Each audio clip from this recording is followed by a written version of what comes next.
আসসালামু আলাইকুম। কেমন আছেন? আশা করছি সবাই ভালো আছেন।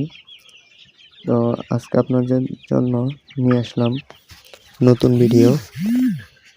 সোনালী মুরগির খামারে লিটার কেন চালবেন? সোনালী মুরগির খামারে লিটার সবসময় শুকনা রাখা খুবই গুরুত্বপূর্ণ। লিটার ভিজা হলে খামারে গ্যাস তৈরি হয়, রোগ বাড়ে, মুরগির পা ও বুকের সমস্যা হতে পারে।